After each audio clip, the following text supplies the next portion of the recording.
employed. So I am saying here tonight, against this backdrop, we are saying produce the answers. Did she receive a golden handshake?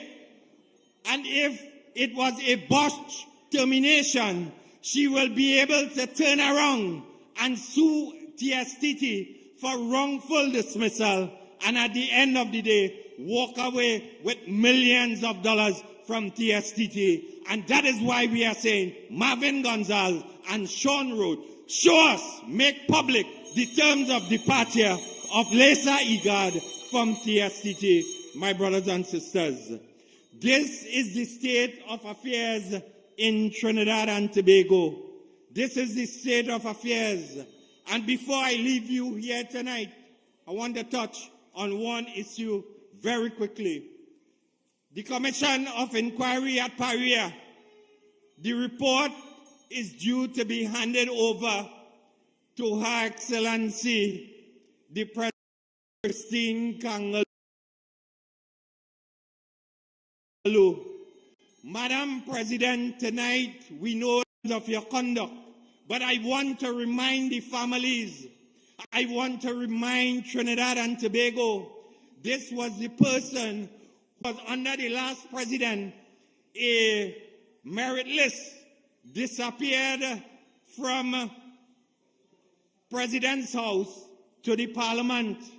When this report is made public by King's Counsel Jerome Lynch, to ensure that it is bound with the fullest level of national security and protected so that it can make, we do not want it to be intercepted by any high office holder. We do not want it to disappear. We do not want it to be sent to the office of the Attorney General for sanitizing or sanitization. This is a government that has a history. Never forget when there was an investigation into sexual harassment allegations at the Ministry of Sport and against a sitting government minister. The Prime Minister hastily convened a committee of 3 women headed by one retired human resource specialist and permanent secretary in the person of Jackie Wilson. They convened the report. The report was sent to the office of the Attorney General. Monday night meeting, whether it is meeting you on the pavement, we will consult with the rank and file of our great party as we return Trinidad and Tobago under good governance and leadership. Whenever the general elections are called, your party will be battle ready under the leadership of Kamla Persad-Bissessar. Long live our leader. Long live our great party. You, my brothers and sisters, I thank you. Because what don't kill you should make you stronger. So my problems is like steroids. Ladies and gentlemen, let's give it up for MP for Cuba South, Rudranath Indarsingh. Honorable Leader, welcome to the heartland of the UNC, Cuba South, and the CTTRC. Our next speaker is the former chairman of the United National Congress. He is currently one of the deputy political leaders of the UNC. He is also the opposition chief whip. Put your hands together for our Member of Parliament for Point Up here, Dr. David Lee. Thank you. Thank you, Ryan, Chairman of the Cuba Corporation. Good night, political leader and Dr. Bissessar. Welcome to Cuba South. Welcome to my parliamentary colleagues and councillors. And let me give it up to my Point Up here family here tonight. Give them a round of applause. Trinidad and Tobago, we are a nation under attack from crime, poverty, economic stagnation, and even hacking. Yet we have a government that is missing in action. As a nation, we have reached rock bottom when senior police officers of the Interagency Task Force could say that a police station is no longer a safe zone. Front page of today's papers.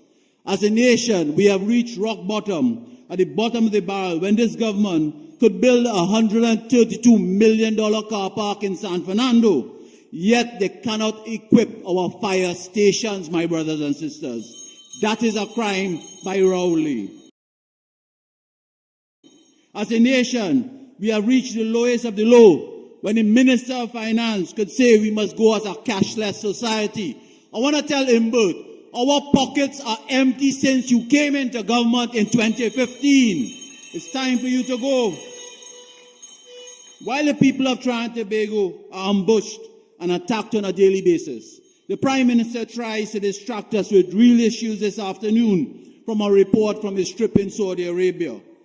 We will not be fooled by this distraction because yet again, we know that the Prime Minister has brought back nothing once more, but buff from his trip. We know yet again that the Prime Minister has secured nothing from this for this country. In March 2020, he went to Ghana. Remember this? He went to Ghana and promised the nation to bring yam for Trinidad and Tobago. I want to tell Rowley, we're still waiting on the yam. In 2017, he went to Houston with Stuart Young and returned with the highest natural gas prices in our country. That is why Point Lisas has been suffering. Up to this day, we are still waiting to see the benefits of his September European trip in 2022.